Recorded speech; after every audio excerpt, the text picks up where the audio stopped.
focused energy that made them bend over in that pattern. Like, look at all this. Look how weird that is. And this has been documented in a lot of the really complex ones. And that's why it's strange. Like, look at that one in the center that looks like a maze. I mean, what the fuck, man? Jamie, what's the official explanation of how these things are made? When I go, everything I'm looking up says there's people that have admitted to making most of them, and they've been proven to be made a lot of times. I'm sure they made a bunch of them. That's all. Yeah, I think people are a little dismissive of the weirdness of this. Because there are some of these, like that's the Mandelbrot set. That one right there, that fractal. When did it appear after the Mandelbrot set? It was in 91. Okay, these are obviously man-made. They're far too symmetrical for that. They're obviously not man-made. Obviously not man-made, excuse me. Far too symmetrical for that. This is in Cambridge Weekly, but that's someone's opinion. Right. When did the Mandelbrot set first get discovered as a fractal? What is the origin of the Mandelbrot set? When was the origin date for the discovery of the Mandelbrot set? So it's just a very it's really cool if you watch like a 3D version of the Mandelbrot set.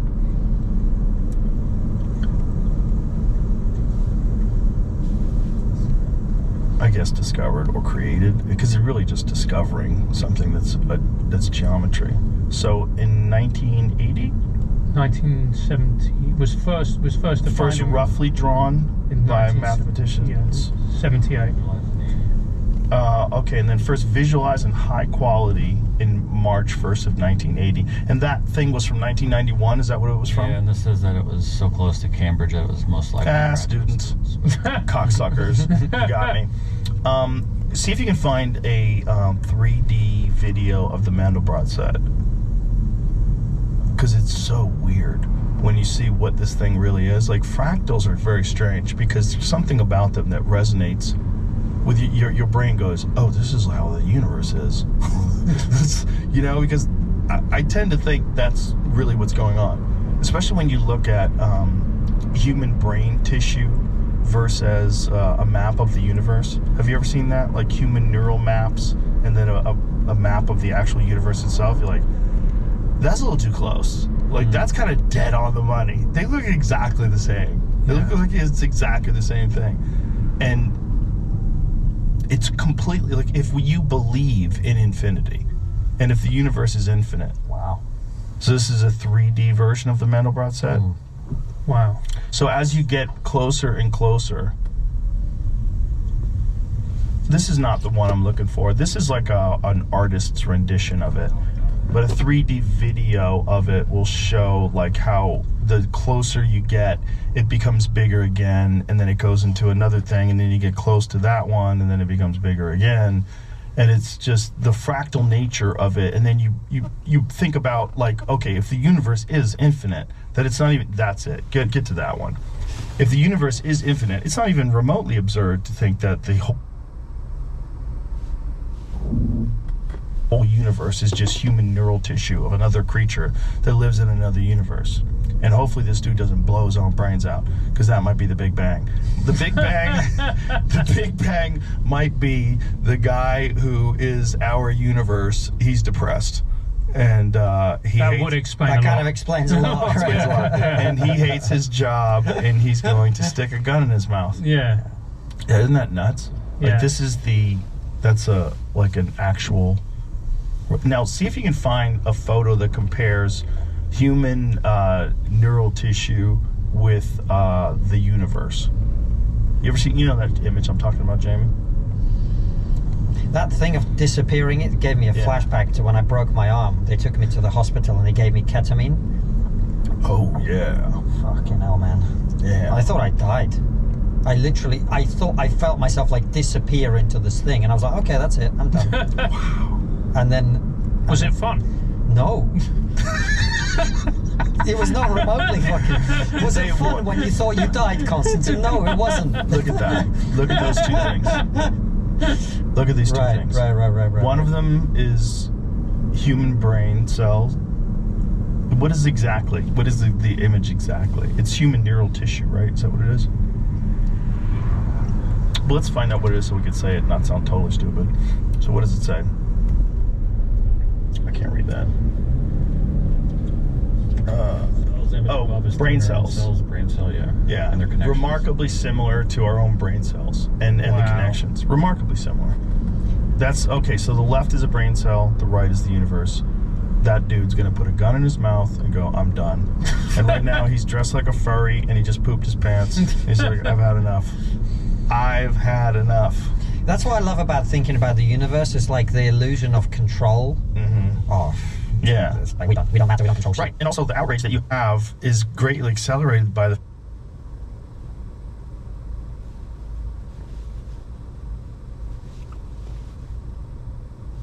fact that light pollution has robbed you from this perspective. You can't look up and see the cosmos in all its glory anymore. Yeah. So the more we're deprived of that, the more ridiculous we get, because we're never just faced with the awe of the universe. Like, they're like, whoa. But when you see a sky that's just filled with stars, there's something about that that's so humbling and so wild and so incredible. I've been in a place in Armenia which had, I think, one of the biggest observatories in the Soviet Union. And you go up on the mountain, we don't need any equipment. You basically don't see the sky, you just see stars. Like, the entire sky is completely lit up by the stars. That's so nuts. Yeah. And when you think about it, when everybody's on their phones now, what do you do when you're on your phone? You look down. Right. Yeah. It's the absolute complete opposite of looking up into the stars. It really is. So as a result, you go, well, no wonder we're so completely self-obsessed, narcissistic, solipsistic, whatever word you want to use, because we're completely looking down into ourselves. Yeah. Well, actually, if you look up and you see that you become humble, you realize of your own insignificance, your mortality. Yeah. You're not even looking into yourself. You're really just being overwhelmed by nonsense. You're getting these tiny little dopamine hits, staring at horse shit. I watched 4 videos today of kids playing with baby goats. I didn't get anything out of that. It was cute, but but I could have been doing things instead of just sitting there staring at it. I want to be super opposite of that, but the looking down thing is sort of a thing. A lot of reflective pools back in ancient times were used to monitor stars. Oh, yeah. No, So that's you true, track them too. and put things down Yeah. in place, see where they move. That way you don't have to hurt your neck. You can figure out the stars. That's also a crazy thing, right? Because, like, how many ancient civilizations use the stars and use the constellations to align their buildings? You know, the Egyptians did it, the Mayans did it. Temple of Abu Simbel, Yeah. where it was done, and they still don't know how they did it mathematically. So there was a beam of light coming from the top at a certain point, and it would hit the altar. Well, Stonehenge is like that. Yep.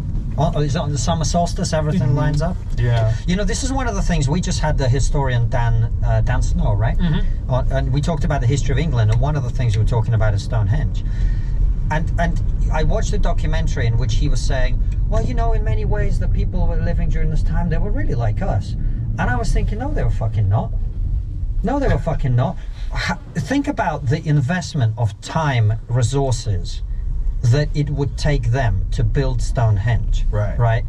And this is not a thing that has a functional purpose in the way that we would understand it. We would not invest a quarter of our GDP into building a stone structure that aligns with the sun. And they don't really even know when they did it. Right. No. They're just guessing. Yeah. Yeah, totally. And when you get to weird stuff like Göbekli Tepe, where they didn't even think people were capable of doing that 11,000 years ago. Yeah. Talking about is the mindset of say, like, there were certain tribes that would sacrifice one of their children for some kind of reason, right? Something like that. And when he was talking, I suddenly had this vision of, like, being there. And he said, now think about what that's like. What do you have to believe and how do you have to think to be willing to sacrifice your own child for something? Willingly. Right. Willingly. Now think of the bond with your children. For you to think that that is the right thing to do, you got to be a different human being to the 3 of us. Yeah. And you got to be, first of all, probably real comfortable with death. Because back then, I bet people died real easy and real often. And also, maybe you've got to be really fucking terrified of something. Really Yeah. terrified of something. And really believe that if you don't do this, like, everyone's going to die. Right. You have to sacrifice Right. one kid or we're all doomed. Right. Yeah. But you know, in different, like, I remember in Venezuela, this is quite a depressing story, but in places like South America, they are far more comfortable with death than we are. Like, I remember I met this girl at this party when I was 18 years old. I really liked her. There was a little bit of a vibe going on, but I knew she liked my friends, so I didn't do anything. And I went home back to the UK. I came back a year later and I said to my friend, hey, well, you know, Diana, that girl I was talking to, what's she up to now? And he went, well, you didn't know? I went, no. He went, she was in a car driving down the motorway. She was getting chased by some dudes. She tried to outrun him, lost control of the car, hit a wall. The car burst into flames. I was up. And he went, anyway, dude, do you want a beer? Because when you're in those kind of cultures and people have died or kidnapped, it becomes, you know, you simply can't have that visceral reaction all the time because it overtakes you, it paralyzes you, and you can't function. Jesus. So people in Venezuela will get kidnapped on the weekend, and on the Monday, they're back at work. Oh, boy. How do you invest if you live in Europe, not America? This is one of the most popular investment trainings in Europe. It's crazy for me to say. Jesus. So I think a lot of it is adaptive, you know? Yeah, well, people definitely adapt to all sorts of crazy environments. I mean, you see that all over the world. And the problem is, you'll see people living, you know, like, say, villagers in the Congo do. And you're like, oh, that's so different than me. Like, no, bitch, you just don't live there. If you lived there, that would be exactly how you would live. You would live just like them, because that's all they can do. They have no way out. Right. So they're stuck here, and you would be too. Especially if you have no live access just to like other information or other cultural values or anything. Exactly. Exactamundo. Which is why we need Mormons to be missionaries so they can travel to these places and teach these people. That story always makes, I feel bad laughing at someone being killed, but that story about the guy who went to that island. Yeah, he wasn't a Mormon. He went to North Sentinel Island. North Sentinel Island is particularly odd because that place, that area, had been invaded by this guy. When Jamie comes back, I'll have him look up the story. The guy, there was a, God, I forget his name. But he was a pervert, and he would go to these islands and make these guys dress up like Roman soldiers, and he would write down in his journal the size of their testicles. Like, this one had testicles the size of a sparrow's egg. He was a total freak, and he also kidnapped people from that island and gave a bunch of people the flu. So he kidnapped people and gave one of the flu or some sort of disease, and 2 old people died, and then they returned the kids back to the island. So they all had horrific stories about these white people that would visit and measure your dicks and give you a flu. And so when that kid came and tried to give them the Bibles, he didn't know the history. Yeah. He didn't know that these people had like a severe rejection of these settlers that would show up on boats. Yeah. People died, and then, you know, they told you stories around the campfire. Some guy who comes and measures your dick, and then everyone dies. Like, these were like this. That was their folklore. So when he showed up, like, you know, trying to convert these people, like, they weren't hearing it. No, they were like, don't touch my dick, dude. Yeah, they're like, I know what you're up to.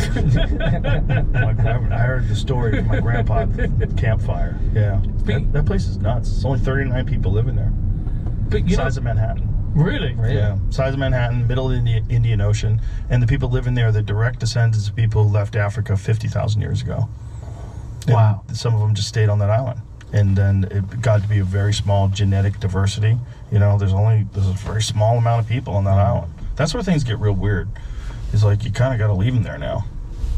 You know? Yeah, there's no coming back, is there? What are you going to do? You going to teach them how to make stuff? Like, what are you going to do? Show them how to make a boat? This is how you make a car? It's like, what are you going to do? Yeah, that's their culture. They're isolated from the entire world, and they have been for giant chunks of history, except for when dudes came over and measured their dicks. Can you imagine that was your only reference for white people? Well, there was another boat that the dick measurers are here. And they invaded the boat. They were going after the people in the boat, and they got out just in time. They got rescued just in time, and that.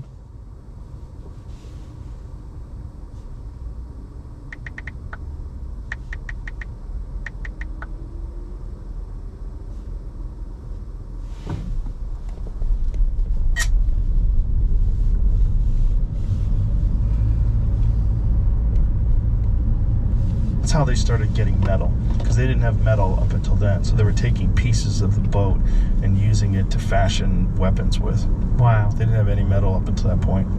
You know, it was really interesting is how some things still resonate. Like I was talking to Konstantin about the Greek myths and how I was really obsessed with them when I was a kid, and when I was teaching, I used to teach Greek myths to my kids, and they would all love it. And I remember thinking, going, why is it that these stories, which are thousands of years old, resonate with a group of 11-year-old kids in the 21st century in East London who are all addicted to their iPhones? But then you look at it, and you look at, for instance, the story of Narcissus, the guy who falls in love with his own reflection in the lake and drowns in the lake, and you go, well, that could be about now. Yeah. Do you know what I mean? Like with social media, the guy who just becomes so obsessed, he becomes one with social media until the point that it obliterates everything and he loses all his identity. I wonder if that's the origin of it. I wonder if this is a repeating cycle. What if the Egyptians had social media? What if what if those people had AI? What if they had everything that we think they didn't have because there's nothing left over because it all got absorbed by the earth and we're just making assumptions? What if it's a cycle? What if just people get to a point where they figure out something amazing and then they fuck it up and become cave people again and have to rebuild over and over and over again? That's the difference with AI, isn't it? Because up to that point, you go, all technology really does is amplifies our natural human nature in every way. Right. The ancient Egyptians were jealous of their sister and fucking all of this shit, right? But AI isn't human. Right. And that's where I think it gets interesting. No!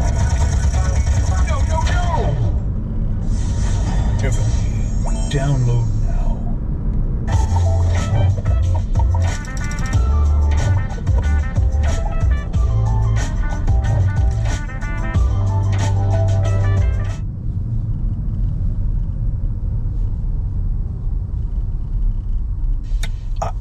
This is my craziest speculation, is that whenever I'm reading religious text, I'm always trying to figure out, okay, what was the original story?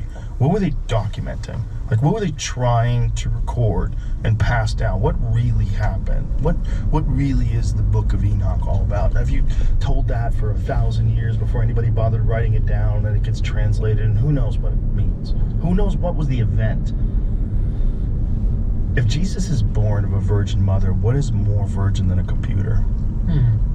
If our Savior comes to us from a virgin mother and it's born out of this technology and it becomes some insanely intelligent, benevolent force in the world, and then the Muslims kill him. They bomb him. or the Romans, or whoever's in charge. Maybe it's the U.S. government this time. Yeah. Maybe we kill him. Maybe he just disrupts President Kamala's second term. They decide to nuke Jesus. Have you ever been to the Middle East? No. I've been to parts. I've been to Abu Dhabi and I've been to Dubai. What do you think? Abu Dhabi's very nice. It's incredible how much money they have, right? We did a UFC down there, and it was like, wow, like you just like realize like this is kind of crazy. Like they have so much money. And Dubai also, it's like, oh, there's so much money. Every look is Ferraris and Bentleys and Rolls Royces, like kind of crazy. I have a friend who lived in Dubai for quite a while, and he's American, and he was saying, dude, you could leave a Rolex on the street and people will turn it in. Yeah. I'm like, really? Yeah. It's like, yeah, no one steals anything. There's no crime. But, yeah, you have to, you're run by a king. Yeah. But it's interesting with some of the Gulf countries now, they're moving forward at such a rapid rate culturally as well. I have a friend in Saudi who's a woman. She's like super excited about the way things are going.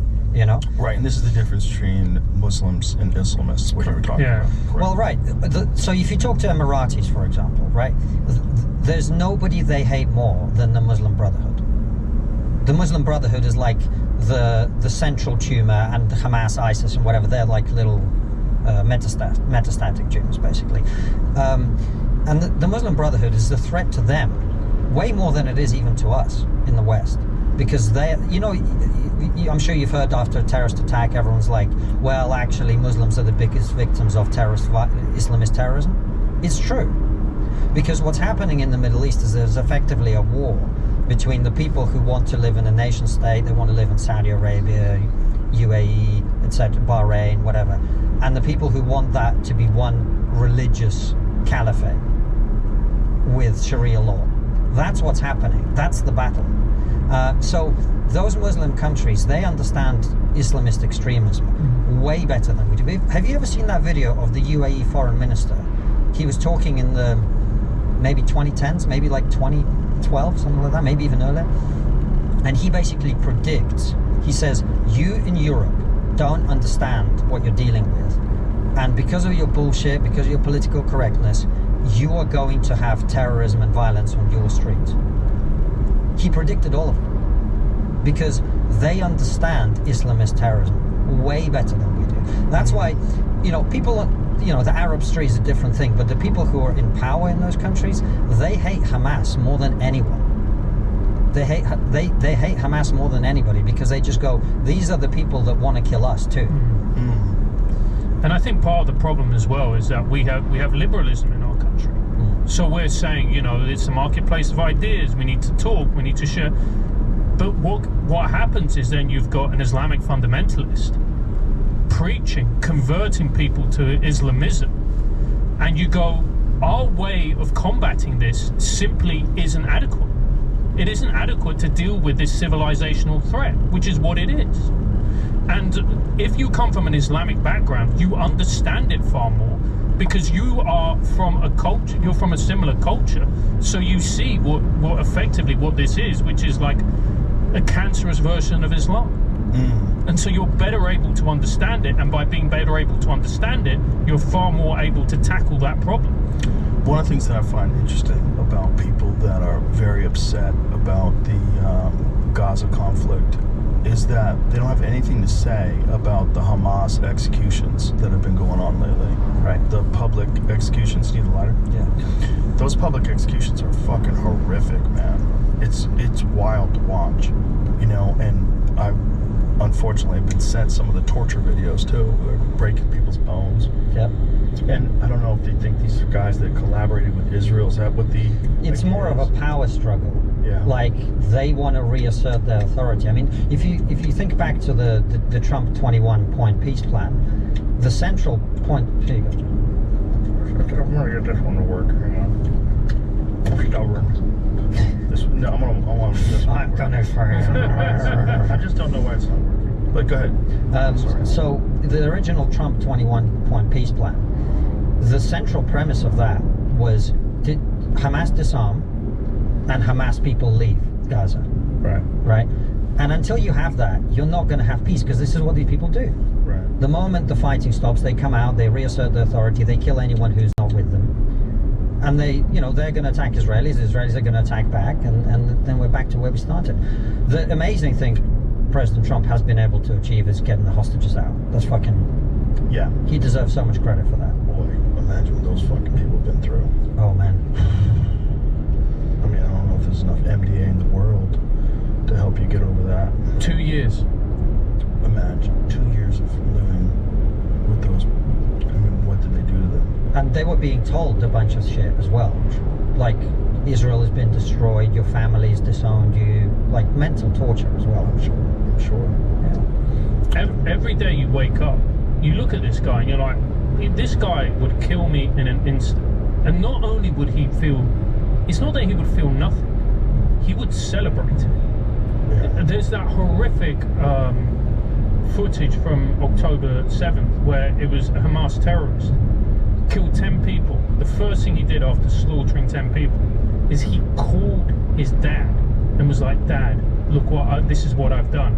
And his dad was celebrating, and then he went, put Mum on the phone. And then Mum was on the phone and Mum was celebrating. And you go, I think part of the problem when we talk about this conflict is, again, it goes back, we just don't understand that way of viewing the world. It's so utterly alien to us because we haven't been indoctrinated into that mindset. We were all talking about Israel and the way Israel feels about Palestine in the Green Room the other day. And we were like, just imagine if you lived in Israel and you're a Jew and everybody else hates you. All the people around you hate you. Like, do you know how tense that must be? How insane that relationship must be? And I'm not excusing anything they've done, but the idea that they would behave the way we behave is kind of ludicrous. Correct. It's kind of ludicrous. We would behave the way they behave. If they did that to us, we would do. If we lived in that environment, if Canada and Mexico were both like wanted us dead, you know, if that was their goal ultimately, if their stated religious goal was the death of the United States, we would be crazy. We would be invading Canada every week. We'd be fucking Canada up all the time. We wouldn't want them to have weapons. We wouldn't want them to have government. We wouldn't want them to have anything. And we wouldn't be talking about a ceasefire. We'd be talking about dealing with the threat. Yeah. Right. Yeah, we would talk about, I mean, look, all we did was differ with them economically, and Trump tried to turn them into a state. He said, I called him Governor Trudeau. First I was just joking, then a lot of people told me it was a good idea. Yeah, I think that single-handedly ruined Canada. Yeah. That idea, I mean, that's the Republican Party, or their version of the Conservative Party. They were on the way out. They were fucked. Yeah. And all of a sudden, the whole country united because Trump's trying to turn them into a state. Yeah. Polyev has got to be angry about that shit, man. They used to be so mad. It was logical and reasonable. And everybody's like, let's try that for a while. Yeah. Do you know what? That was the ultimate cock block. Yeah, right. Do you know what I mean? You're in the bar. It's about to happen with the girl. It's going down. It's going down. You're like, oh, I'm so Canada's gonna. back. Yeah, I'm so gonna get laid. Trump pops up, whispers something in her ear, and all of a sudden it's fucking over. Yeah. You know he's gay. He's definitely gay. I saw him kiss a guy. You can't trust him. But coming back to your point about people not talking about the Hamas executions, one thing I also noticed is a lot of people didn't seem to be happy there was a ceasefire, the very ones that have been calling for it. Well, they didn't want Trump to do it. That's why. They didn't want Trump to get credit for anything. So if there's a ceasefire, like, no one's given him any credit for all the other conflicts that he stopped as well. You know, there's been a bunch in Africa and these people that have been feuding for decades. He's put a stop to that. Now, whether or not it sticks, that's another thing. The Israel one didn't stick very long. I mean, what happened? So someone they drove over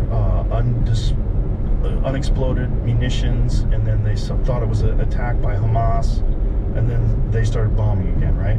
What I read is there was an RPG fired at an Israeli vehicle, but you might have a...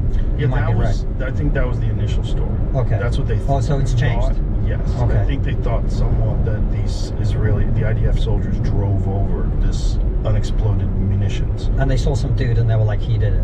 I think someone blamed someone else for it. I think there was confusion or something along those lines. See if you can find what that story is. Yeah. I don't know what the exact story was, but they started bombing and they killed a bunch of people. And there's also a lot of mistrust. Like, you know, I was saying the Arab nations in the region, they hate Hamas. They also don't trust Netanyahu. That's also a fact. They don't trust Netanyahu. Right.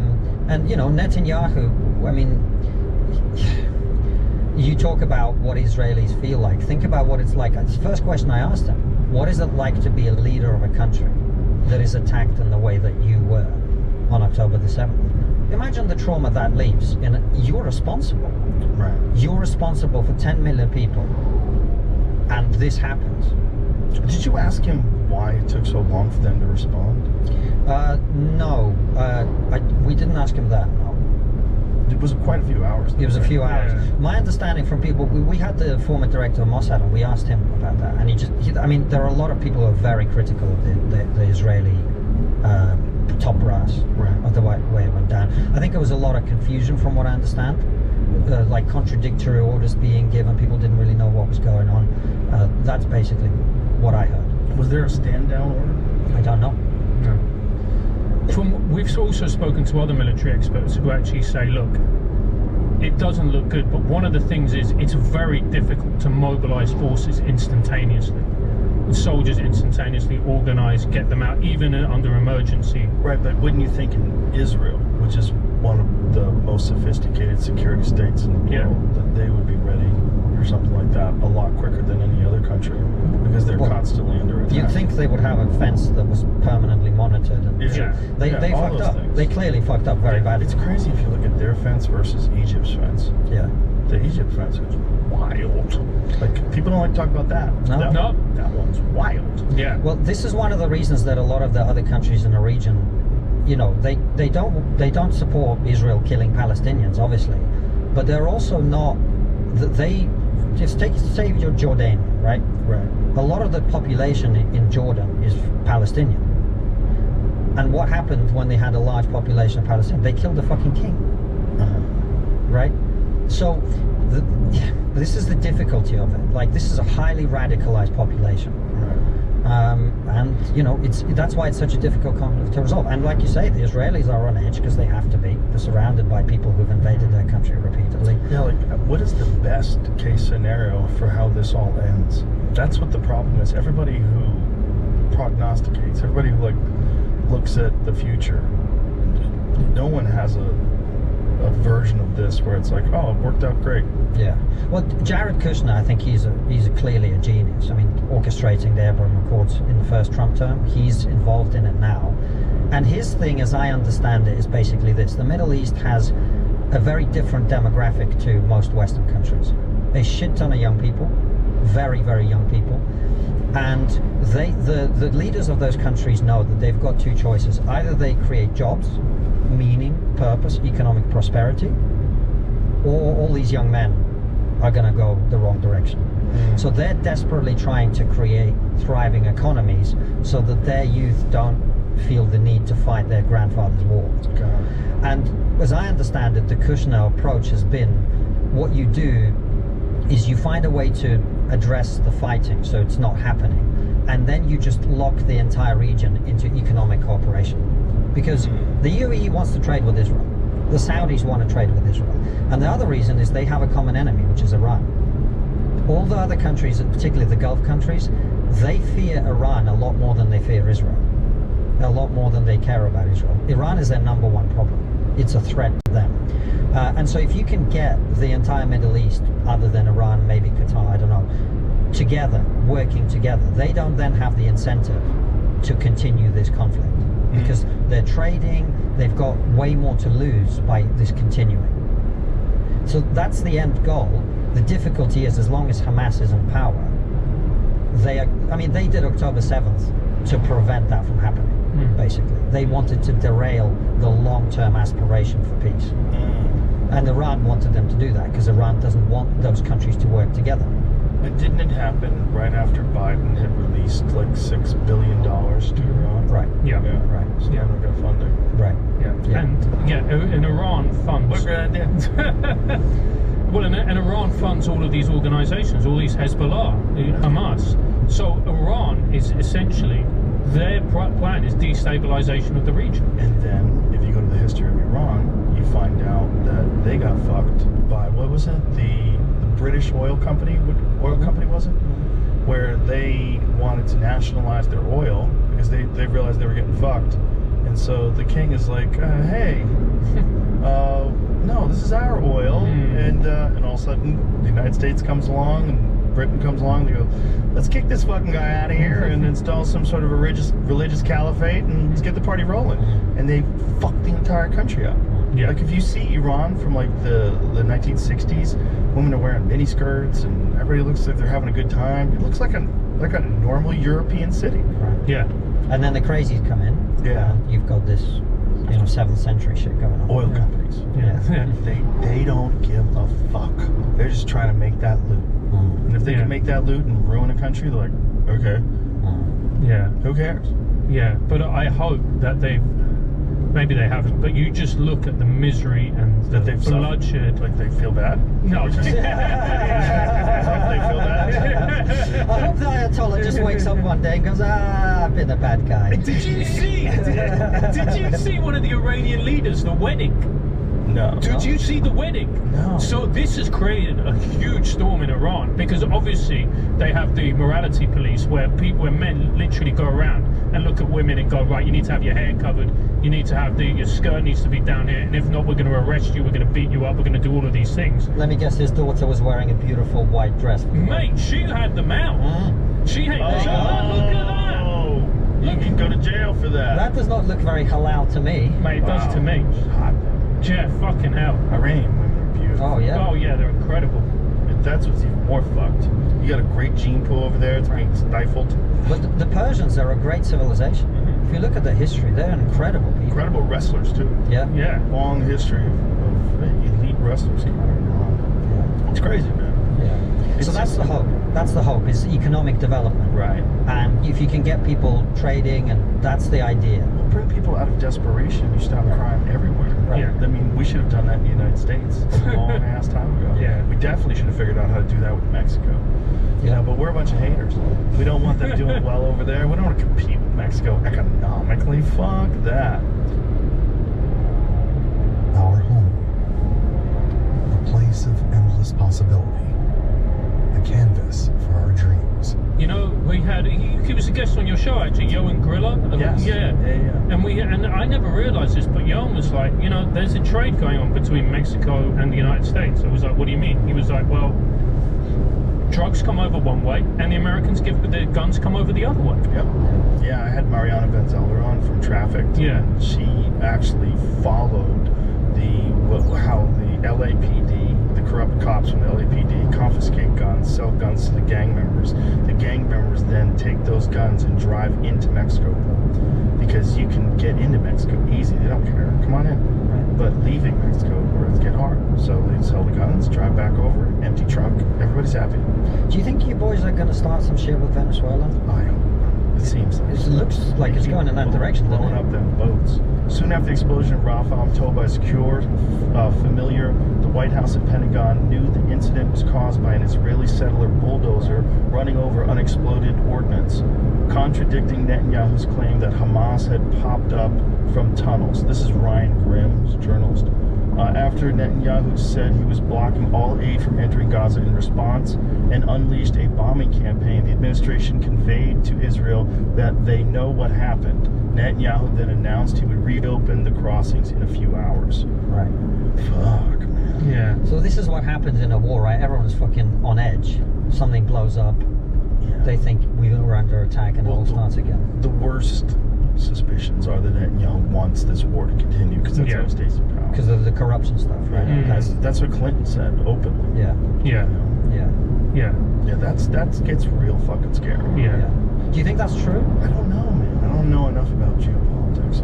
I certainly don't know enough about this conflict, but you know, I know there's a lot of people that are suspicious of it, which is why a lot of people are suspicious about why it took so long to answer with October 7th. Oh, that's why you were asking? No, I want to know why it took so Yeah. long if you asked him, because it does seem like a long time. Yeah. You know, I'm not accusing anybody of anything, but a lot of people are. Yeah. You know, that's a thing that people bring up on the internet all the time. Like, why did it take so long for them to respond?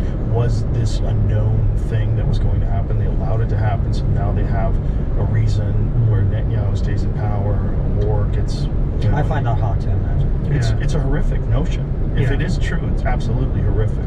It's horrific that we could even consider that a human being who's running a country would allow their citizens to die. And I'm not saying they did, but we do know that people have done that in the past. You know, false flags that is a legitimate strategy for an unwilling populace to be entertained into going to war.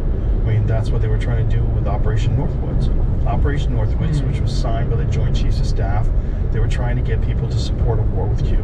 And so what they did was they were going to blow up a drone jetliner, blame it on the Cubans. They were going to arm Cuban friendlies and fuck up Guantanamo Bay. And they were going to say, okay, this is it. Cuba's attacked. We have to attack back. And then next thing you know, we're at war with Cuba.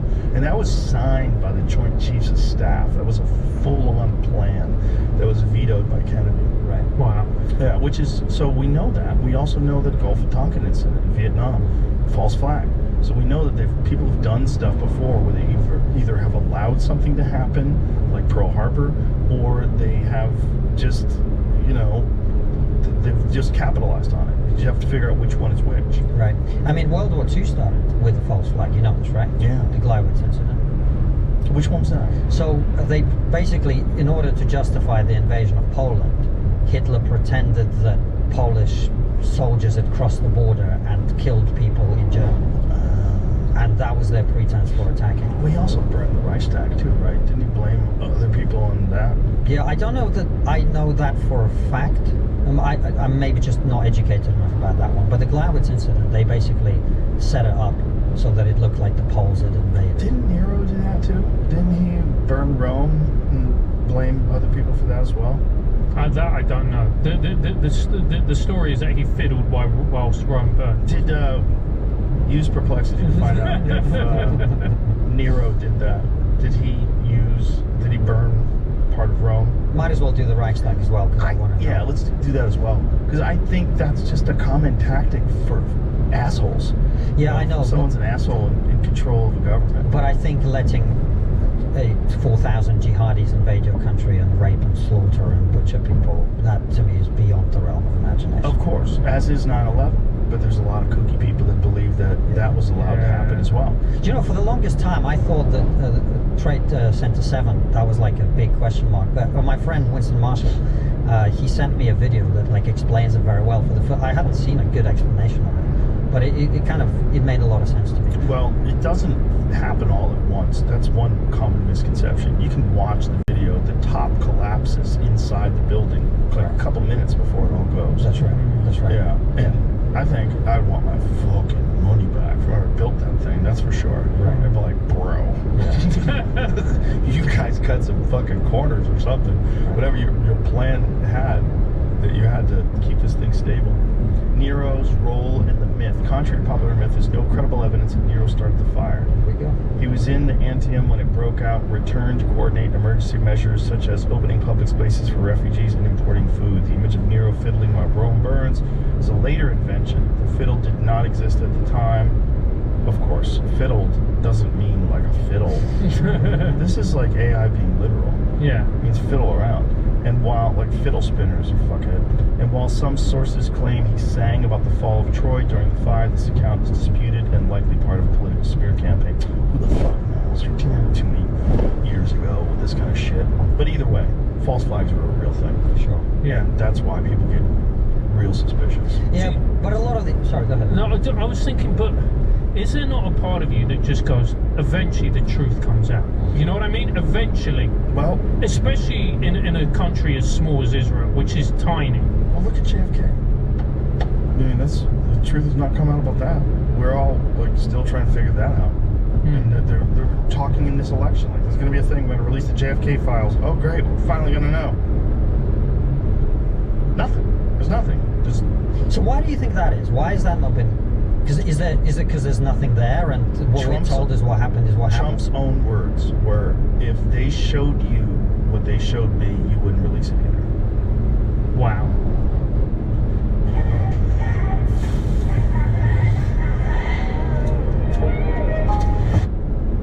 What the fuck does that mean? I mean, it probably means the government assassinated Kennedy. It's Well, probably Kennedy what it was the means. government. Well, I mean, the CIA. I mean, Right. the deep state or whatever Right. it was at the time. But whoever it was. I mean, there's my friend Evan Hafer from Black Rifle Coffee. He has a theory of his own about Kennedy pulling out air support from Bay of Pigs. And that without air support, that operation could never be effective. And a bunch of people were going to die that shouldn't have died. And a bunch of those guys that were on that beach lost brothers. And they were hardcore, like serious soldiers. And you get those guys to kill Kennedy. That's interesting. As revenge. Because it was a very coordinated event. If it went the way the Oliver Stones of the world think it went, which I tend to think he's like pretty accurate. I think he knows what happened roughly. And there's multiple people shooting at the same time, and this should never be allowed to be a path where you're on a convertible with a fucking president. There's bushes and people can hide behind the bushes. You don't have it sussed out. You didn't scan the bushes and make sure there's nobody with a rifle there. Like the whole thing's nuts. I mean, you would never set it up that way if you were the Secret Service. Well, see, the obvious counter argument to that in my head, I'm just playing the argument out with you, I don't know anything, is what happened to Trump, right? But that's not a counter argument, because the Trump thing is easily the same story if that kid's a better shot. If that kid's a better shot, you have a dead president, and you have Patsy, maybe, who knows. You have some kid who was in a BlackRock commercial 2 years prior, who somehow or another has a professionally scrubbed apartment. So they find his apartment, it doesn't have any silverware in it after he's dead. They cremate him within days. There's no toxicology report, no autopsy. There's no information on the kid. He has no social media. What fucking kids have no social media? He has 3 different phones. Why does he have 3 different phones? Why is there metadata from a phone outside of DC, outside of where the FBI office is, traveling back and forth to this kid multiple times? Why is he training, in like these very technical gun ranges where people are doing like tactical training and stuff like that. Like, what is this guy doing? Like, who's getting him to do this? Why is he doing this? Do you think he really has knowledge that this thing is going to go down in Butler? Why are they allowing this guy to walk around the grounds with a rangefinder 30 minutes before the event? Why is he's seen? How does he get on the roof? How do they not have someone on the roof? How do they not, like, there's a lot of weirdness to it. Why is it the first one of those things that they're televising live on CNN? There's a lot of weird ones. So yeah, it's not a counter argument. In fact, it backs up the point. Yeah, not only to back up the point, like the kid just sucked. He missed. You know, I don't know what kind of a sight he had on his rifle. At the he might have had a red dot, but he definitely didn't have like a good long range scope. It looks like from the video or the images of the rifle that I've seen laying on the rooftop. If he had a really good scope and he was a good shot, that's an easy shot. It's only 150 yards, I think, from that roof, which is also preposterous that you would allow a person to climb onto a roof within 150 yards of a guy who's a very controversial figure who's running for president. It's nuts. The whole thing's nuts. You know, we interviewed a guy called Michael Francis, who's a former head of one of the big crime families. I feel like he was head. Was he not head? Or he was senior. He was very senior. He was a big guy. Yeah, big guy. And he said when it comes to JFK, he said at the time in the mob there was a joke where they would say, "Oh, we shot the wrong Kennedy," and he said that it was mob related. It could have been.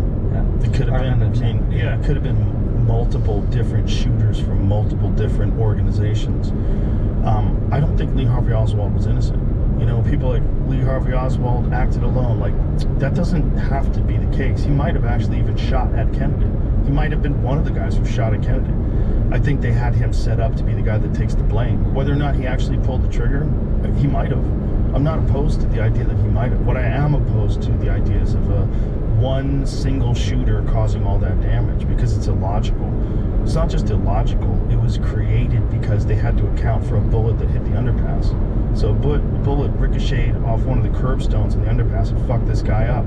And so they found the curb that had been chipped. This guy got wounded, he got hit with the ricochet, he got treated in the hospital. So they know that was one bullet. So now they have two bullets. One is a headshot and one goes through Kennedy's body and into Connolly's body.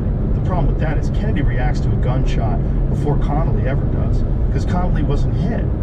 Connolly was hit afterwards. Connolly was hit after Kennedy was shot in the neck, and then he was shot in the back, and then he was shot in the head. Kennedy was shot multiple times. The one in the neck, he grabs his neck in the beginning of the video.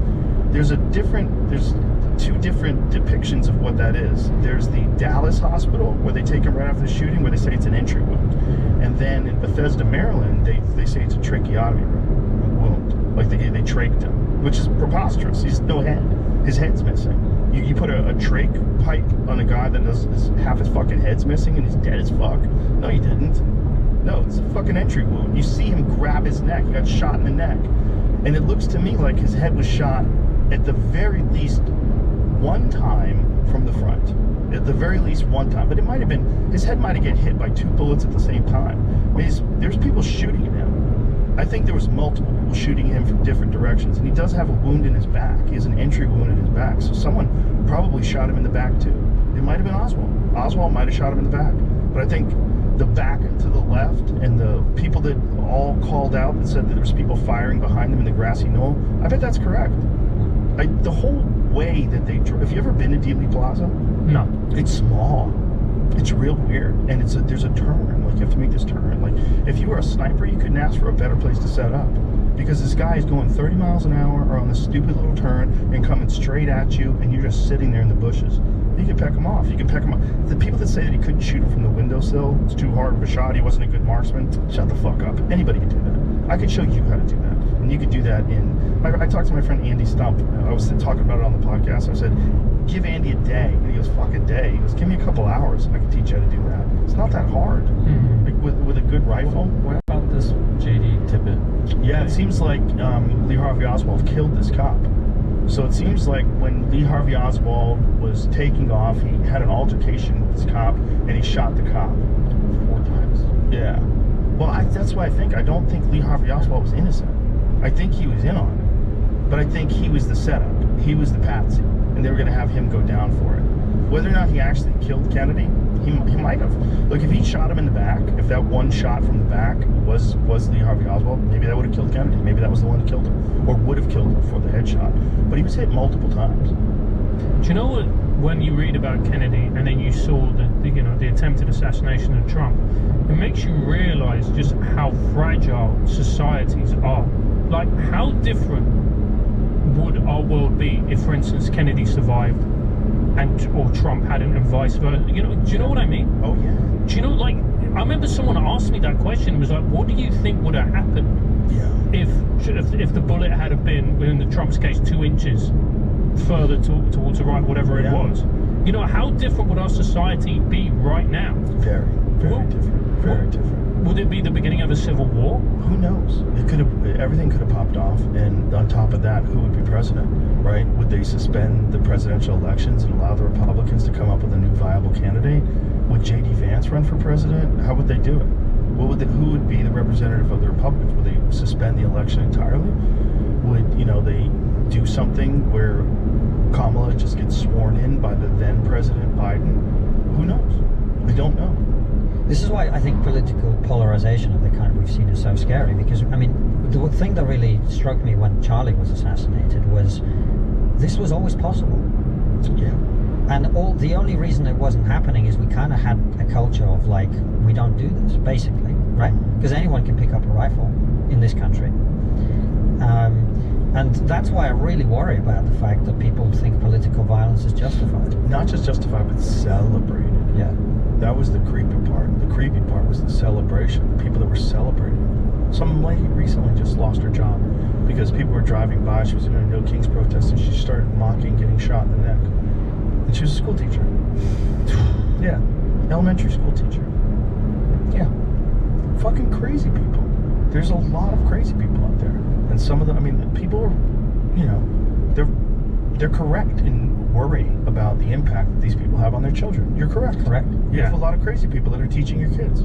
I know so many people now who are homeschooling, and to be honest, it's something I'm thinking about. It's not a bad idea. I mean, the problem socially is, like, kids need to hang out together. Yeah. It's really important. I worry about that too. Yeah, but I mean, I think you could probably replace that with sports and good friends. And especially if you lived in a community where multiple people were homeschooling. Yeah. But then, people get weirded out about homeschooling because they think it's that leads to religious radicals.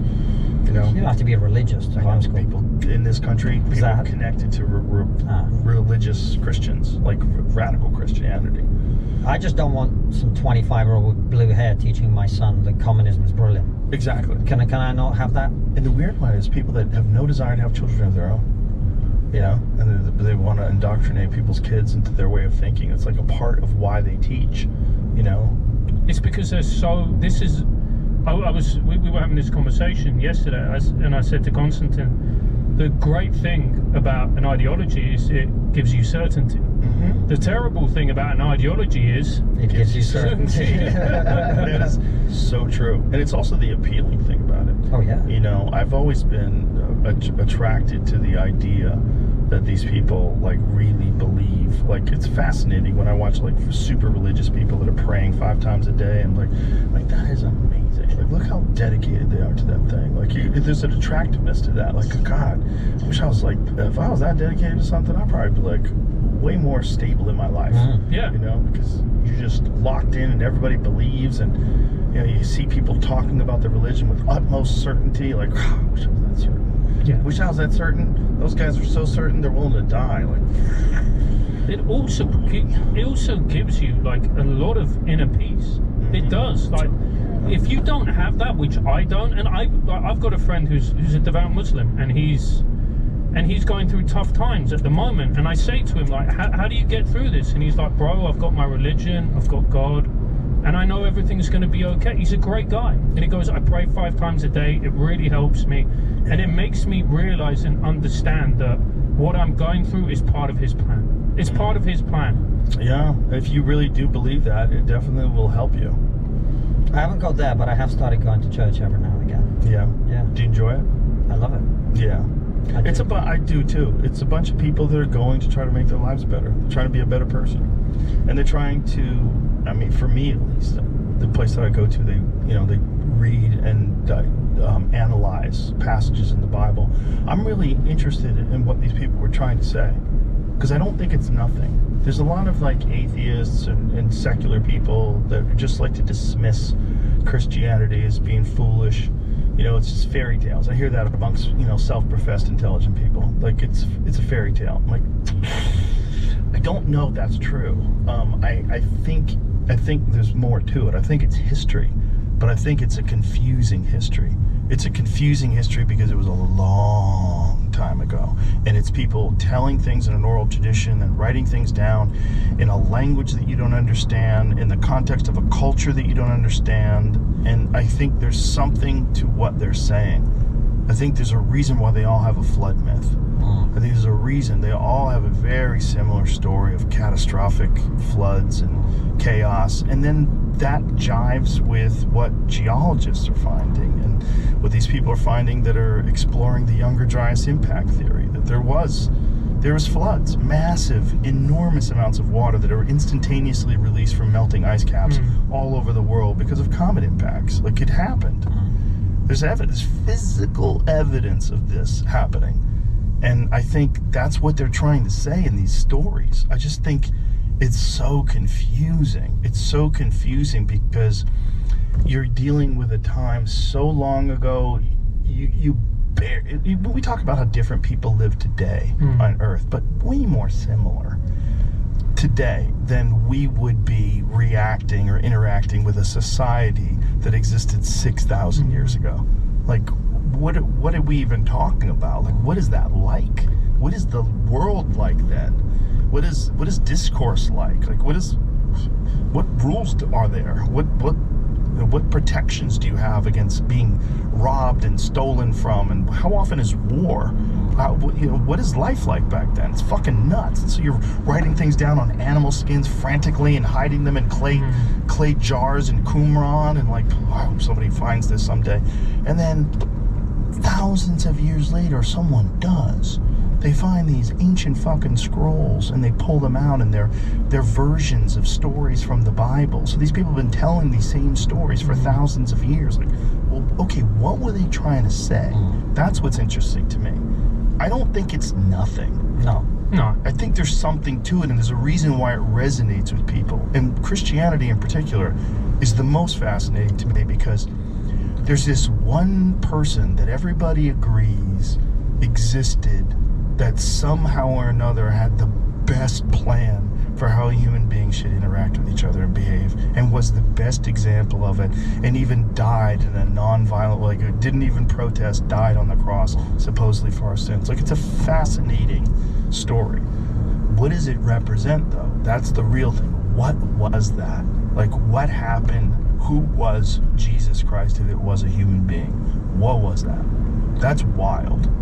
Well, Jordan's idea, as I understand it, is that the point of the story, if you like, is it's about voluntary self-sacrifice. It's about the fact that to have a good society, people have to be willing to sacrifice something of themselves for others, and that's what Jesus is, and that story is supposed to inspire in all of us. Right, but it's a historical human being too, though. Yeah, it's a historically documented human being. That's where it gets weird, because there's a universal depiction of what this human being was like that doesn't seem to vary that much between all the people that knew him. That gets weird. If you go to Jerusalem, you can go to the Garden of Gethsemane, and for those people who don't know, that's where Jesus was arrested by the Roman soldiers. It still exists. You can go there 2,000 years later, and you just literally walk around this place. You're just like, oh my God, like the connection to those stories. It's right there. And also, I think the lessons that you learn from going to church are incredibly profound. Something as simple, so I was raised Catholic, as, they'd say, peace be upon you, towards the end. Let's show each other a sign of peace. Yeah. And you literally shake hands with the person next to you. Right. You don't know this person, you may have never met them, but you shake hands with the person behind, in front, and whatever else. Yeah. What an incredibly profound gesture that is. Just to shake hands with someone. And all your anger and all your resentment and everything you feel, which is natural, and jealousy, and but you make a literal physical connection with another human being. That is so powerful. Yeah.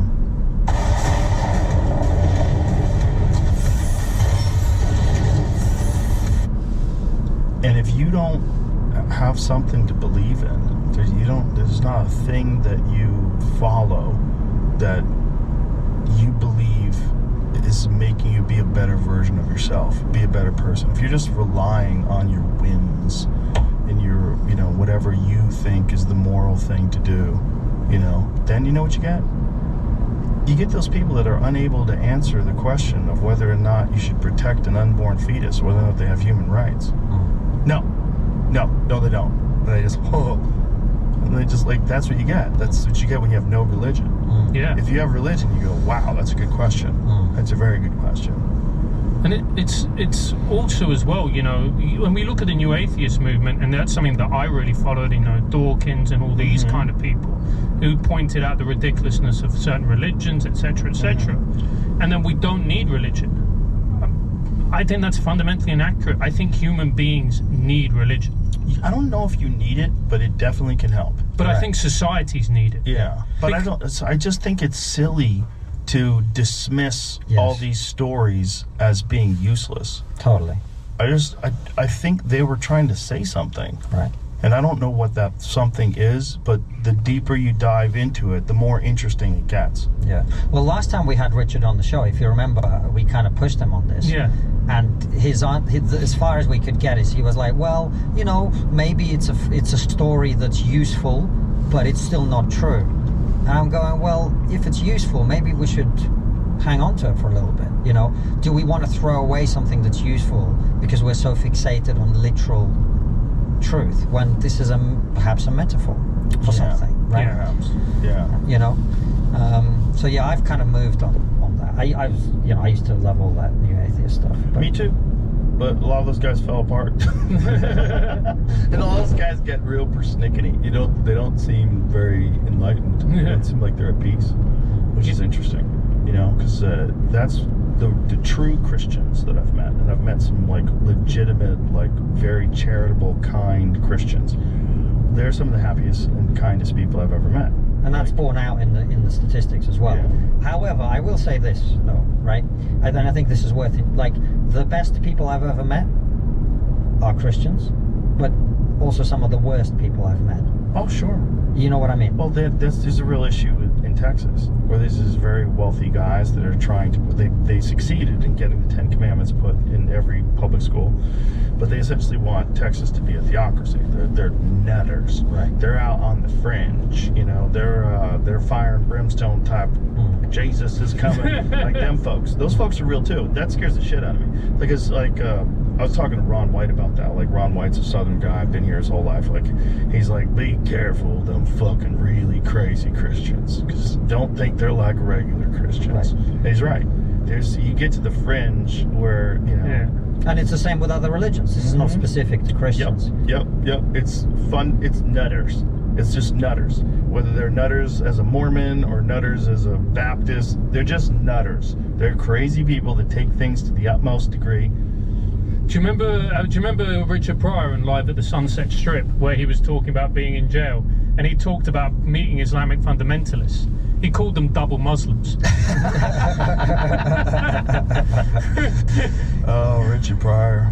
And that's why there's so much infight. Have you ever seen that Emo Phillips bit about the bridge? It's one of Jamie, the would you mind greatest pulling this jokes up? of all time. Really? You're going to love this. What is it about? It's about he meets a guy who's about to jump off a bridge, and he starts talking to him, and he realizes there's a lot of similarities. But I'm not going to do it justice if Jamie can play it. Emo Phillips. Oh, you know it? Sorry. Can we not play it? That's a 4-minute bit of someone else's. Yeah, we're in trouble. Yeah. I'll listen to it afterwards. Okay. We can wrap this Yeah. up. It's one of the best jokes ever. What are you guys doing tonight? You hanging out? Yeah. Come to the club. Yeah, let's do it. Let's go. Let's do it. Sounds All right. fun. Hey, it's always a pleasure. It's really great to see you guys. I know I'm trying to get you to leave your shitty country and come to America, but I really do hope you win over there and fix that place. I always loved England.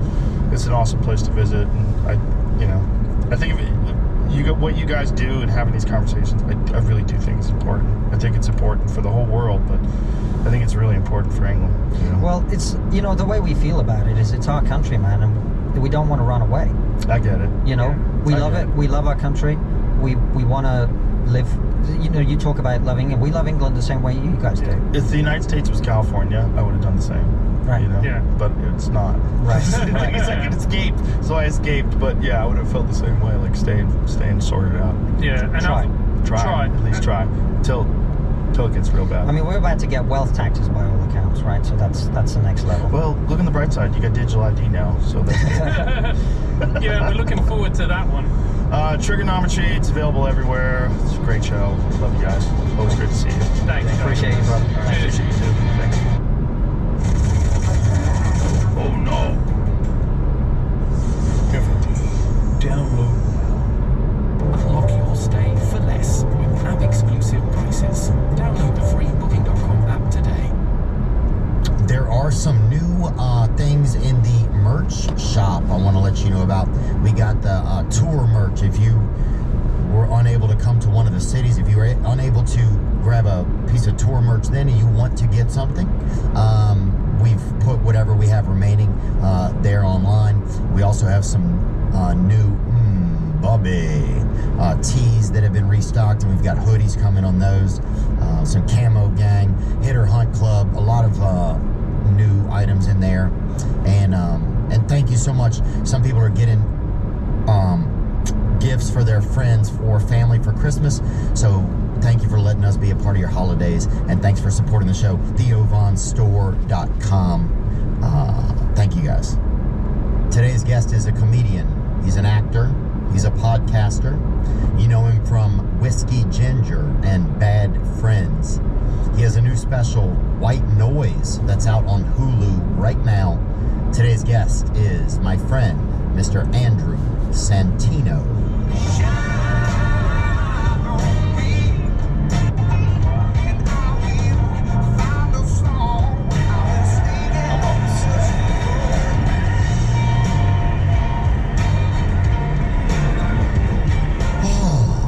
What's up?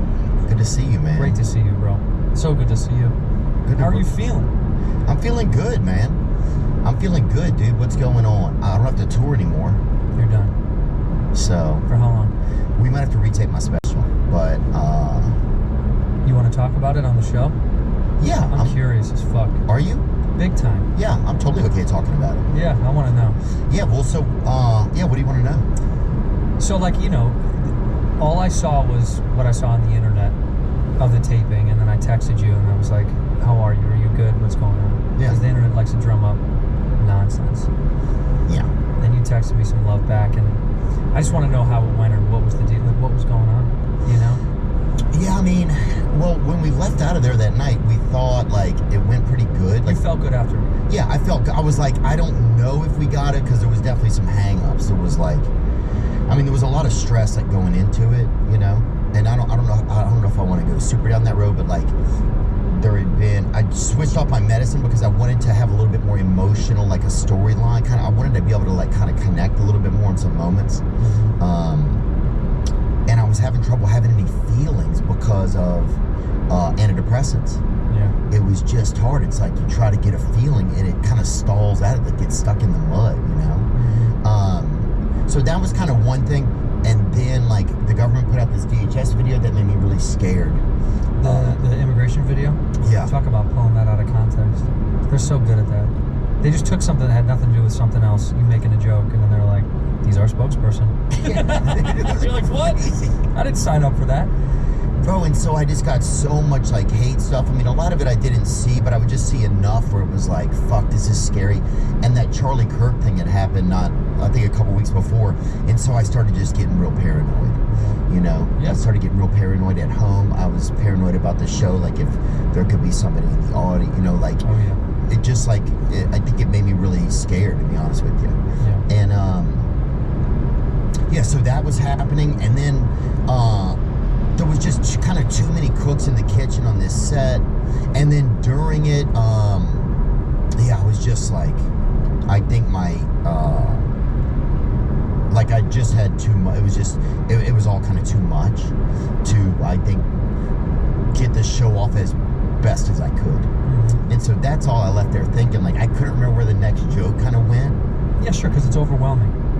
Yeah. I think people don't know that. I think I've said that 100 times. Is like, I always quote Dan Soder. Soder always goes like, when someone says, oh, I like Theo more this way than the special or whatever, or that, but it's because like with this you're getting it straight from the tap. He's like, you're getting it right, you're drinking out of the hose like you're a kid. Like this is drinking out of the hose in podcast world and internet world And live stand-up. Yeah, then when you do a tape special, there's so many more elements that go into it that people have no idea. Dude, I was changing when I taped this last one I did for Hulu. White Noise, yeah. White Noise. I changed 10 different things from on the second to last show because I was tripping. I was freaking out. I mean, and Zach Townsend, who's a great comic who opens for me. Yeah, you know Zach from Nashville. Yeah, he's great. And Zach was helping me kind of rewrite some stuff to like tighten it up and cut the fat, and because I was bummed about a few of the jokes that I told. They didn't hit the way they did when I was touring, and then it gets in your head, and then I'm sitting backstage, kind of having this moment of like, do I just not do that joke? He was like, no, that's a great joke, but I think it's hard to get that confidence back when you feel overwhelmed. They don't really feel it as much as you do. No, they don't know. And there should be a meter that they see that lets you know. Meter. Yeah. How I feel about this shit right now. And it's just jumping up and down. Yeah, and they can honestly, they can tell you're like, look, I'm feeling, this is like a 4.5 right now. It was a 6 in Des Moines, but now, I don't know. That's the worst when you get in your head about, because after the first one you're like, now what do I change? Anytime you get to like you're standing at the finish line kind of, and you're like, what do I adjust? But you've been around the whole track with all these jokes.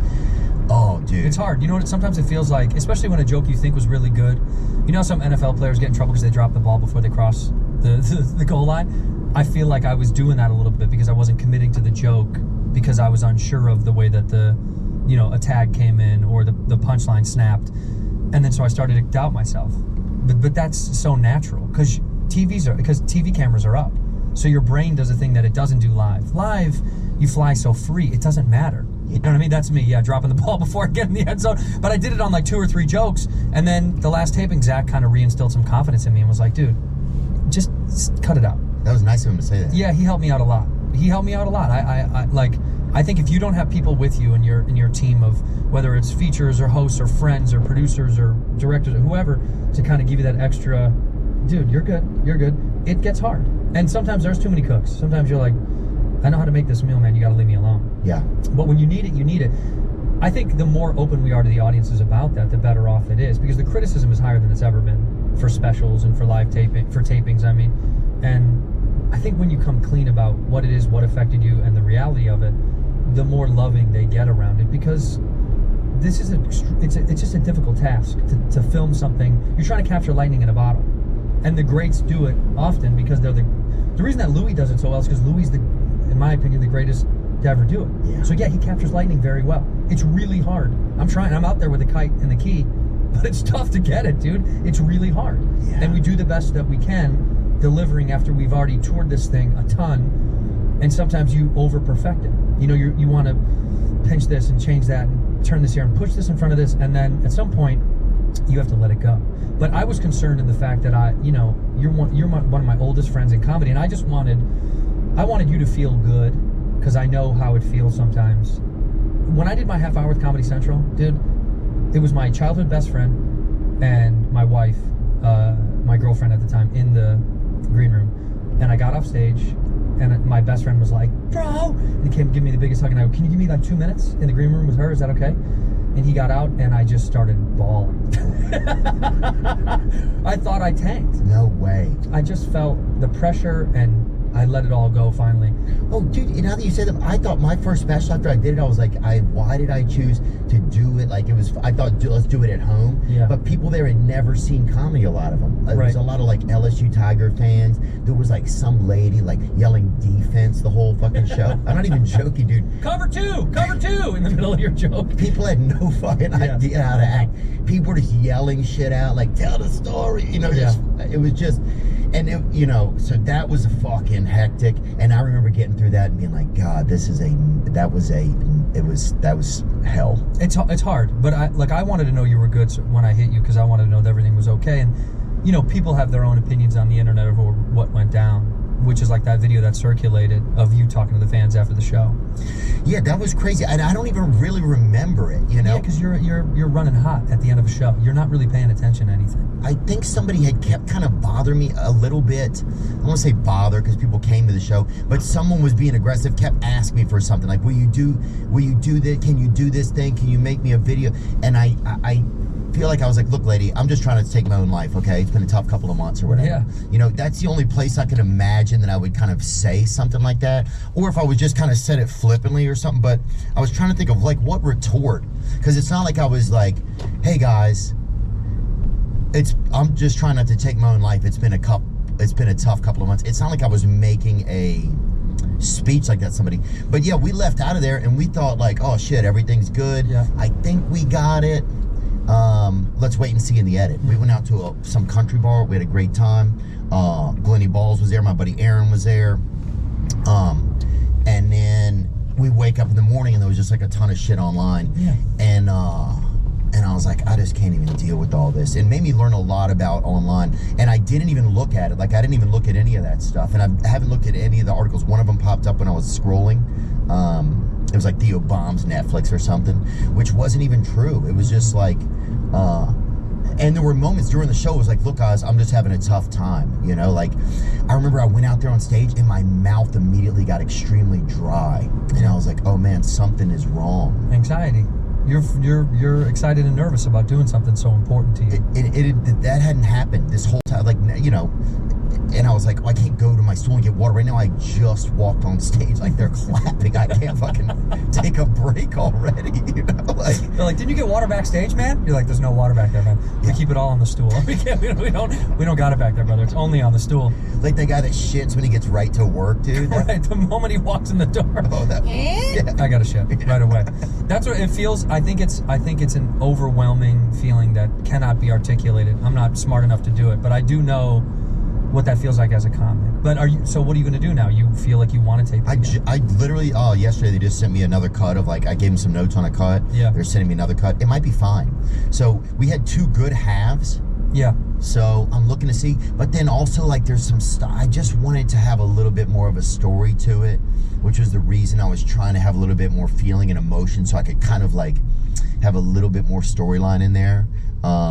About like growing up and life and a little, you know, and maybe that's me, I was trying to do too much, I don't know, but you start to realize that these are kind of they're kind of like photo albums for, you know, your time and our time you spent with this material. I mean, Neil Brennan said to me right before the show, he goes, hey man, this will be the last time you maybe ever do this material, so go out and have a great time with it, enjoy it. Yeah. You know, take your time with it, get the, you know, these are things that have brought you close to people and that have brought people out and hopefully sometimes made people laugh. And so it was just like, there was just a lot going on, dude.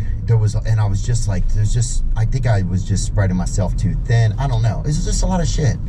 And I just don't know if I landed it as well as I would have liked to. But we had to restart a couple times. There was like a thing where I was like directing in my head because I wasn't, getting like certain information. I was like, well, if the stool was here in the first one, does it need to be there in the second one? Right. And where do I put it when I move it? Just little things like that.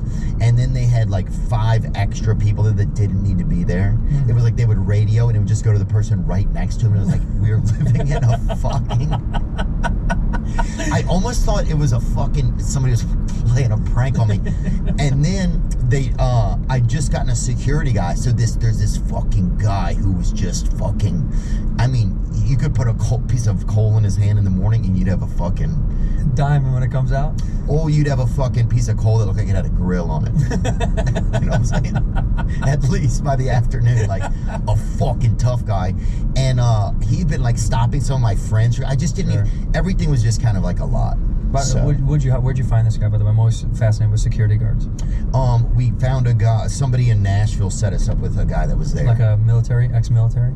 I think so. Maybe cop, fire department, FBI, undercover cop, Local mall security. high school narc. I'm just going to get a guy that did ROTC in college. I don't even want That's what I want. I want a guy that did ROTC with that wooden gun and uses Test 200. That's what I want. Yeah. My college roommate, my freshman year, my buddy Evan, he did ROTC ROTC and he got kicked out. You know how hard that is? It's impossible. They need you in there. They were like, brother, you're not running in the morning. You're out. You got to go. And he just, dude, he couldn't wake up. He didn't do the exercises, and they were like, you're out. Yeah. And we've almost never kicked anybody out of Arizona State ROTC. It was like, they're begging for people. Shout out to Ev. The only guy I know that could get asked to leave ROTC. He was like, I'm just committed. I was like, I don't think so. There he is, spinning guns. Fuck yeah, dude. Well, the crazy is you can tell when an ROTC guy's in the military because the rest of the guys are like lined up firing at the enemy, and this guy's just fucking whipping his shit in doing a circle. tricks. Yeah, he's just fucking flipping his shit and buying Camaros online. Dude, all the ROTC guys. Camaros or Mustangs? The Camaros or Mustangs. They gotta be. It's either a Camaro or it's a 5.0, baby. Oh, dude, all the ROTC guys in our high school, all they would do was buy these fucking cars. Super, like they would buy sometimes. It would be, if they could, it'd be a nice Camaro, but every now and then some guy would like get jealous of the guy that had a nice Camaro, and he would get like a piece of shit and just put like a fucking $2,000 engine in that bitch, and it would just fucking. You know that car when you were a kid? Dude. If you backed it up, you put it on the ground and backed it up, it like built up energy. You had to go forward, yeah. And on like a wind up, yeah. That's and then it would just fucking go as fast and just right off, never straight. That was that fucking dude, bro. There was just a piece of shit. Like look like a recycling bin, fucking going at 200 miles an hour. And then they would write the 40 time on the windshield, and it was like clutch shit that they would do. And they would put all these like snipers never die and shit tattoos on their arms, and they were just in fucking ROTC. Dude. Yeah, dude. They got dreams. That's going to be my security. That's true. That's exactly my security. Yeah. And so that was all scary. And then even just having a security, I mean, it was just like, dude, there was so much fucking, I was just dealing with like a lot of like, I started to get kind of paranoid. I mean, there was people after that Charlie Kirk thing texting each other like, or, you know, stay safe, you know? Yeah. So there was just a ton of shit going into it. But we left out of there that night, had a blast, dude. Yeah. You know, and thought that we might have it. Let's look at the tape. And then, then the media just like, you know, fuck them, you know. But not fuck it, but it's like, fuck them. You just realize that they're bottom feeders, these websites that create these things, and you're like, oh, it's so sad. That's what they need. I think that's how they make their money now, and the way that we changed, and the way that podcasting kind of changed daily current media, you know, they kind of copied us, but they took the worst version of it, where there's way more love coming out of you and this than they give credit for. So they're going to peel what they want to be the best story. The best story is never going to be Theo was surrounded by friends and family having a good night. It's going to be the opposite. You know, nobody wants to read that. No one wants to read great time with Theo and his friends at the country bar with Glennie Balls. Nobody wants to read that. That's the unfortunate truth. They want to read the other thing. They want to hear the drama. You know, they want the other version that makes them feel a little bit more interested and piqued, and that's a bummer. And we all do. That's the part of, I even noticed, like with myself, it's like I need to not, like, what do I give my attention to? You know, when I see things that it's like, oh, this couple split up or this sort of thing, I don't want to give my attention to that, because I'm just adding to that thing of like, let me add energy into this, or look who got busted, or just, you know, shit like that. It's like I'm just kind of giving some energy into that, if it's super negative, you know? Yeah, wash that all away. I think the only thing you can do now, even when there's a lot of negativity, not, you know, whatever, in the public sphere, in the comedy sphere, in the whatever it is, I think, you know, I focus on drinking coffee and throwing the ball with my dog every morning. It's like my favorite thing to do in the world. I did that here. I was late because of that. Oh. I drink a whole pot of coffee in the morning, and I play with the dog, and that's my like reset. I don't know, because there's nothing going on when that's going on. I leave my phone at the house, and I just go for a walk, and then go play with her in the backyard. We have a backyard? Yeah, we got a little tiny little backyard. In LA, you don't get much, but, you know, it's fake grass, too, which is, you know what I mean? Yeah. I'm not taking care of grass, bro. Well, in some of this new grass, it's crabgrass, or it's that Chinese stalking grass, or whatever it's called. That's Bobby Lee's grass, the Chinese stalking grass? I don't know. That's what he calls it. Chinese stalking grass locally refers to Chinese silver grass, a species also known as Japanese stilt grass. The Japanese stilt grass is much more patient and kind for some reason. Yeah, dude, yeah. There it is, yeah. Oh. I can't take care of a lawn. You got land. Don't you have land out by you? Fuck no, dude. No, you don't have any land? I don't have any fucking land. I thought you'd have land out by you, dude. I'm looking right now to try to just get a little bit more space, but some places it's tough, and one place I'm looking at, it's kind of over by the interstate, a little close to the interstate, so it's loud in the yard. You don't want that. Get away from there. Like you have to yell if you're if you're at the talking to somebody, if you're like doing it like. You really got to use your outside voices at a barbecue. Yeah. Yeah. So it's a lot of that, man. So I don't know. I'm looking, and it's kind of tough, because I do like to be able to podcast from home, that sort of thing. Yeah. And yeah. So it's been a journey, and then it's like, sometimes it's like it's like. Do I get a house where if I have a family, then we can live there? It's like I start to, you get caught in that space where it's like, or do I just get a house for me? But if I do that, am I like locking myself into the, it's like, but then maybe some of that's just overthinking things, Yeah, have you ever thought about doing a compound with friends or family? People come live with you? I mean, are you clean? Is your house squeaky clean? Yeah. Are you like a neat freak? I mean, yeah, I'm pretty organized. I'm not, my house is clean. Yeah, I think like my dad was, the son of a military man, so shoes can't be out of place. Yeah. That's like I have the sickness. I'm like, just put it right there. Like my wife, I'll be like, why? Those don't need to be there. Yeah. She's like, why do you care? I'm like, I don't know, it's a sickness, dude. It's like, just move them into the other thing. I think I've got, that's my little OCD. That's your Vietnam. That's my Vietnam, is where are your shoes? Put your shoes over there. That's my Vietnam. Yeah. I have flashbacks. Loose laces on the floor in mud. Dude, move it. Oh, that's my foot Normandy, dude. Yeah. It really is, though. And I'm Agent Orange, dude, so I'm going to come down on it. Dude, I remember one time a fucking van full of ginger people broke down on our street, and we'd never seen like a van full. They didn't have, they didn't have it at the time or whatever. Right. And we weren't allowed in a van for a long time. You know that, right? More than 5 was a small ginger army. Yeah, U.S. government restricted more than 5 redheads at once in a moving vehicle. I think it was. Yeah, you could be in packs outside because we're controllable on foot, but in a van, dude. Bro, we'd never seen it. And I remember my dad, like 4 got out, and he was fucking, you could hear his fucking temperature rising, dude. You could hear his fucking neck straighten a little. Like, yeah. What are you doing here, boys? Dude. Keep it moving. And then 5 and then 6, they had one that was like kind of weak or whatever, and he got out at the end. We leave him in the back, yeah, you gotta. The smallest one must take up the rear because he's got to protect from the back, and he's got to be one of the first that could go.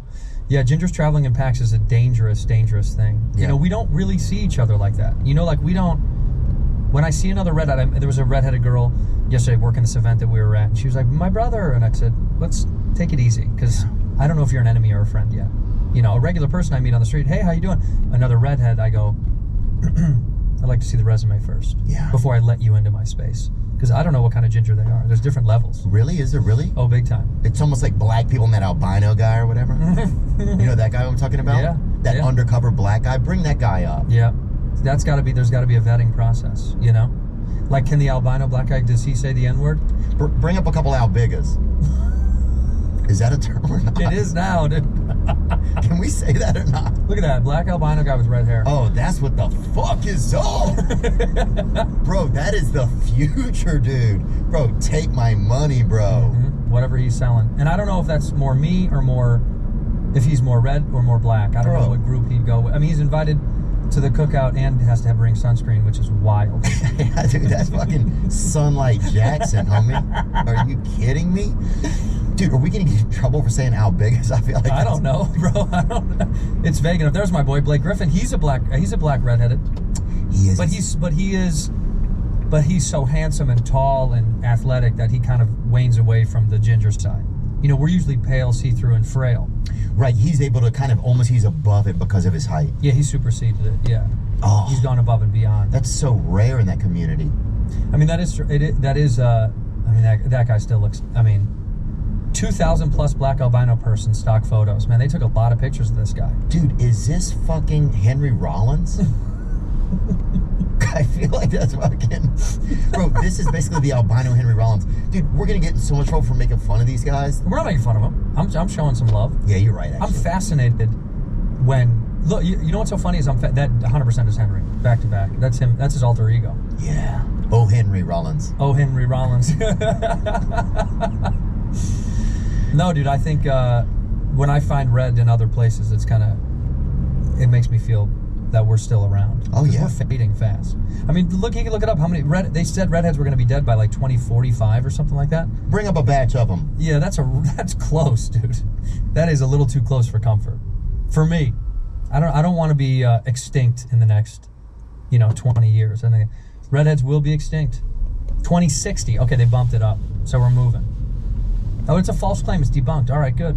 Widely been debunked by geneticists and scientific organizations, but what do the people think, you know? It's more about the street. In the early 2000s, the Oxford Hair Foundation circulated a claim that redheads would vanish in the future due to recessive nature of the red hair gene.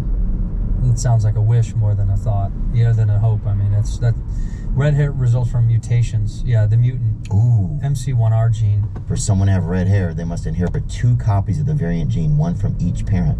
Because this gene is recessive, many people carry it without having red hair themselves, and it can skip generations before reappearing. Wow. I'm a mutant.